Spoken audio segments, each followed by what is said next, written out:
Hi guys. Yeah, I didn't make Jessica say my last name. I'm a telemarketer's nightmare.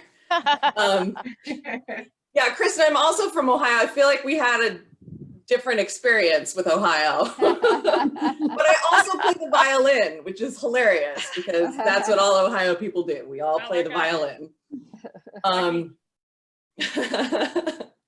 Jessica, I love the optimism of like you said, life after COVID, like that's coming. I feel like we got in the time machine and we're back in 1985 and just starting it all over again in the driveway. Now we've got the bubonic plague and Kanye is gonna fucking run for President Yeezy is what we're looking at now. That's 2020. I wasn't going to tell this story, but husband murder seems to be very popular with this. So I'm going to go ahead with it. The time that I almost killed my husband, and it wasn't on purpose, but my husband snores and I'm a light sleeper and it drives me insane. So this one night I was like, what if I just take this pillow and I go over and I just ever so gently place it on his face. And it worked. He didn't, it wasn't like noisy anymore. But the second night that I went to do it, he caught me. And he was like, what are you doing? And I was like, oh, I'm going to put this behind your head because I love you and you're snoring and I'm going to prop you up. And it's like, so yeah, but the plan's there. The groundwork is laid. I'm at the pandemic stage where I'm showering every day. Like when it first started, I was like, I don't have anywhere to go. I don't have to take a shower. Who cares if I shower this week?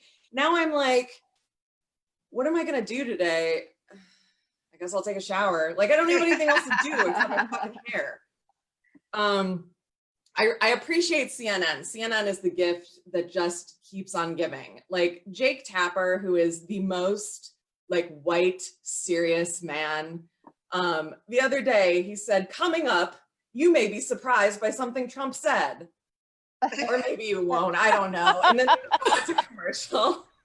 I was like, oh my God, you've given up. And then over the weekend, they were in Florida on a beach where like they're not requiring masks and there are all these, teenagers. And they interviewed a young man named Connor, who looks exactly like what you think he does. And his scientific opinion of the situation was, I believe in our immune systems. That's your 20 seconds of fame. You believe in our immune systems. Let's have a slow clap for Connor, who's fast tracked to medical school. Let's go. Let's all just appreciate Connor. General message to white people though, shut up. Shh. I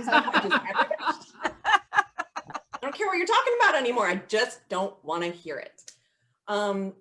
What I've learned from watching so much CNN though is there is never a time that I will move faster as when I hear the ASPCA commercial start on that channel with that Sarah McLachlan song. I can get over that couch and back to the television in the blink of an eye to get that fucking commercial off because it ruins my day every time I see it.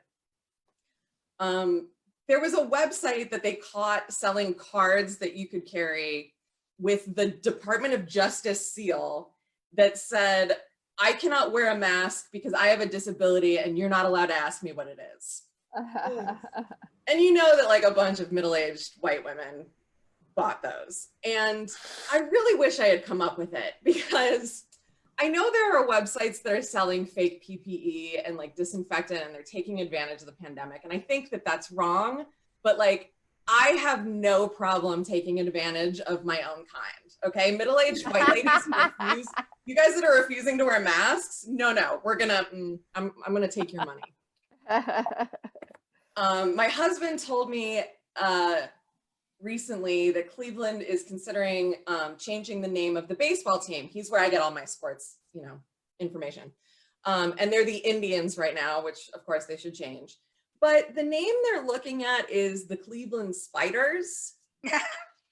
Like, is our lunch money not getting stolen enough? A bug? I'm sorry. An arachnid. whatever. But like, you got all these other teams. You got the Chicago Cubs, you got the Detroit Tigers, you got the Toronto Blue Jays. Like, I know Blue Jays are a bird, but they are the most like, they will fuck you up, Blue Jays. Yeah. And then we have the Cleveland Bugs. So if you want a resilient bug, why not a cockroach? Like, a cockroach is going to make it through a nuclear holocaust. Those things will not die. Trust me. I have battled with them. I had one on my door. I tried to spray it with the spray can of air, and it just went into my house, and I had to do battle with this thing for like an hour while my husband was out of town. But if you want an accurate name that's related to Cleveland, like, why not the Cleveland flooded basements or the Cleveland hypodermic needle beaches? Like, a bug. No, I can't. There's this rumor going around that they're going to start logging or looking at your Chrome history. And I'm a little screwed because I'm writing a suspense novel, and my search history is fentanyl overdoses, creative ways to get rid of a body, conspiracy theories, and sex trafficking. Yeah. The FBI is showing up at my door. But in my conspiracy deep dives, I came across this Reddit site with like the world ending stuff. And in 1831, this dude predicted that the world was going to end on October 22nd, 1844. Everybody got ready, and everybody woke up on October 23rd and was pissed because the world didn't end. And that day became known as the Great Disappointment.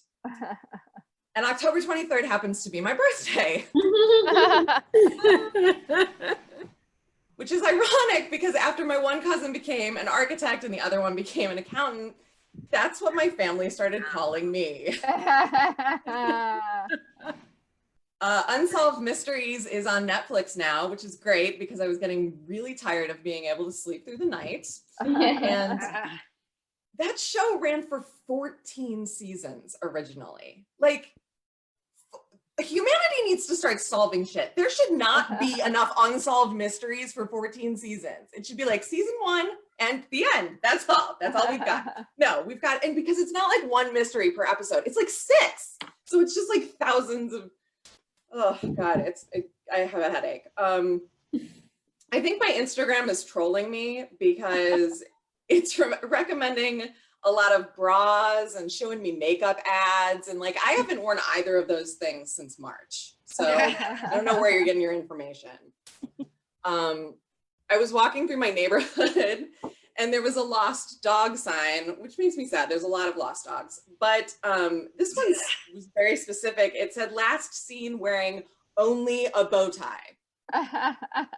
So like, if I see a dog in a 3-piece suit that looks like your dog, that's not him. Got it. Okay. I got a casting the other day that said it was looking for elderly women, ages 35 to 80. How dare you? How dare you? We prefer women of a certain age. Thank you very much.